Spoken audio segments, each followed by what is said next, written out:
Hello, my name is Ashley Mitchell, and I will complete my collaboration and leadership reflection video today.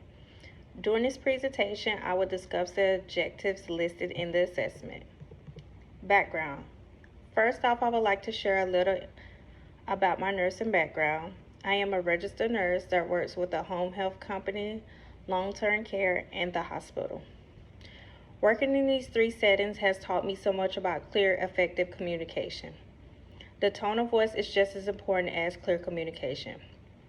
I work primarily in the emergency department, caring for patients in emergent situations such as stroke, heart attack, and respiratory distress. Many of my assessments for these patients include quick, focused inspections and being able to discern changes that can quickly escalate to life or death situations. As a result, it is vital to communicate significant changes with the physician, the patient, and families to receive timely and appropriate treatment. Interdisciplinary collaboration experience.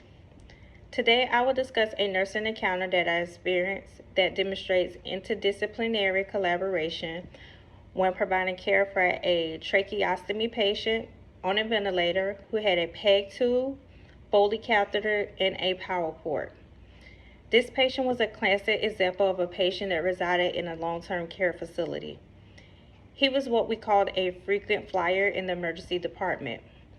Long-term care facilities often send patients to the hospital when they can no longer care for them due to numerous comorbidities and never take them back. Despite my patient being well ventilated and getting oxygen, my patient's oxygen saturation ranged from the low 80s to the low 90s. In addition, his PEG tube became obstructed for the third time this month. The patient was then connected to a portable vital sign machine where his oxygen saturation was 89%. It was a significant improvement from the low 80s. However, I was nonetheless worried about the patient's health. The respiratory therapist and I continued to reassess and check the patient's vent settings and overall well-being.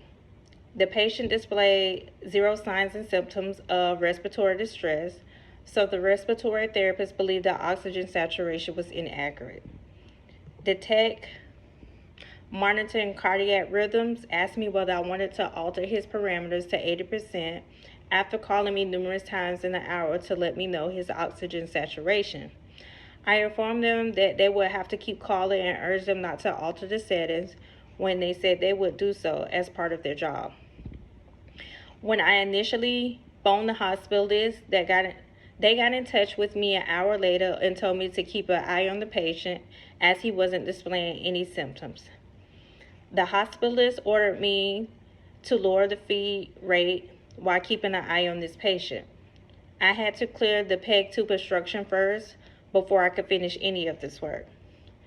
Afterwards, the respiratory therapist continued to monitor the patient's O2 saturation, which was still hanging in the 80s, despite our best efforts. I gave the patient pain and anxiety medication, but his symptoms hardly changed.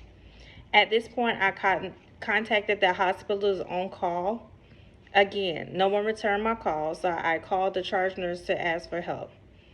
The multidisciplinary team went back into the room to reevaluate the patient. We took the patient for imaging, and as soon as we ceased tube feeding him, pneumonia was identified as the patient's condition and antibiotics were prescribed. Even though I obtained the assistance required for the patient, I thought it took too long, and also I had now had a strained connection with the monitor tech because I lashed out at her for calling so much. Impact of poor collaboration.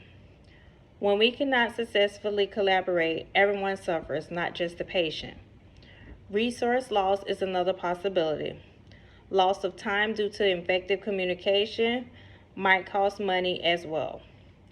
Poor collaboration and ineffective communication are the primary reasons for significant adverse hospital outcomes. In addition, research suggests that the lack of communication increases patients' readmission by 10%. Best practice leadership strategies. In an interdisciplinary setting with many stakeholders, including doctors, nurses, pharmacists, and business officials, finding creative approaches to foster collaboration is crucial. Convergence in patient care is also more challenging when team members represent diverse backgrounds and viewpoints. This is where leadership is significant. Clear communication is the cornerstone of good leadership.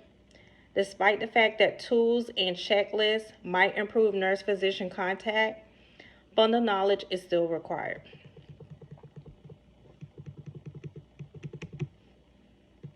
Best practice interdisciplinary collaboration strategies. Because nursing is based on clinical skills and a thorough understanding of medical processes, the sector has grown more sophisticated over the years. In healthcare environments where teams handle the majority of the activities, many professions, including nurses, physicians, and nurse interns, collaborate together successfully.